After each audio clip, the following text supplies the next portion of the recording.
learning the index.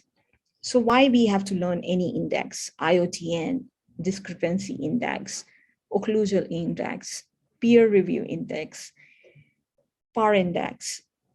The reason is this index gives a quantitative method of evaluation of malocclusion. So we can quantify it. Now we don't have a subjective knowledge, we have an objective knowledge of the malocclusion. It's score-based, it has a purpose. So some are for doing in a clinical practice. So you know that in a government association, there are certain number of the patients you can treat with a government budget.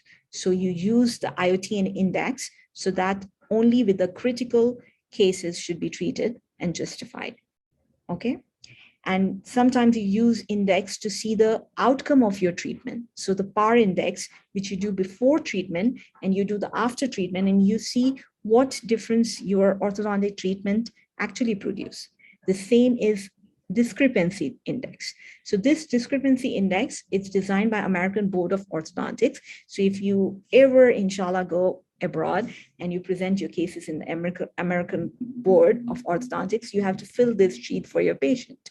And you score them pre-operatively and you score post-operatively. And then you can assess yourself that what treatment you have performed and what was your success rate.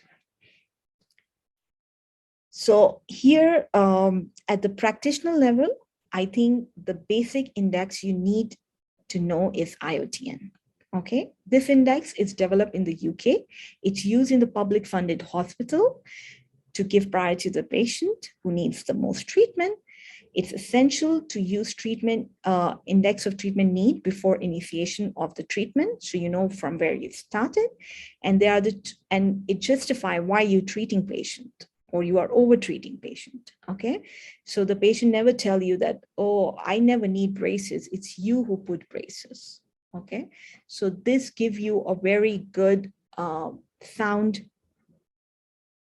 rule that you have done the IOTN index, and according to the index, you need a treatment, we have proposed you a treatment, and you accepted a treatment. Okay, so there are the two components, and our treatment is justified. That's the most important thing. Every treatment should be justified and should be reasoned. There should be no over treatment done to our patients. So this index has two components, the dental health component and the aesthetic component.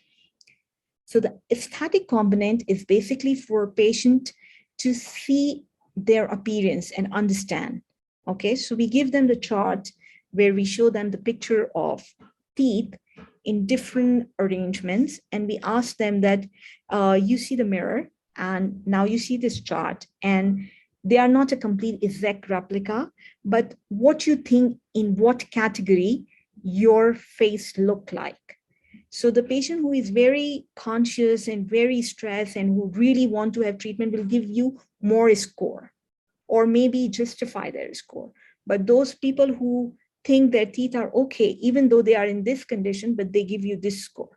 It doesn't mean that they are wrong, but it shows that their perception for malocclusion is not a critical issue. Okay, so the motivation would be low, the compliance of the patient would be a difficult. Okay, but if they are correctly appropriate and associated, it shows that what, so aesthetic component you can do yourself and you can ask patient to do it. And then in the dental health component, this absolutely you have to do it yourself. You can do clinically on the chair, or you can do it on the cast, study cast. If you think you are not trained enough, then you can take a patient cast and take your time, have your tools ready, take the index, keep everything ready and assess the patient, okay? There are 5 components, there are 5 grading, grade 1, grade 2, grade 3, 4, 5. So grade 1 is no problem at all. Grade 5, the problem or need of the treatment is very high. And there are 5 factors you're going to look for it. You look for the missing teeth, then you look for the overjet, amount of the overjet, missing teeth, you see one missing teeth or more than one missing teeth, okay? Then overjet, what is the range of the overjet, okay? And then crossbite, then what is the range of the crossbite? displacement of contact point, which is usually presented as a crowding. So displaced contact points, what is the amount of the displacement in millimeters? And then eventually you see for the overbite and the open bite and the amount of the open bite, okay? So there is different way to look for it. So I'm giving you all the tools. So you can look this chart, you can use IOTN ruler.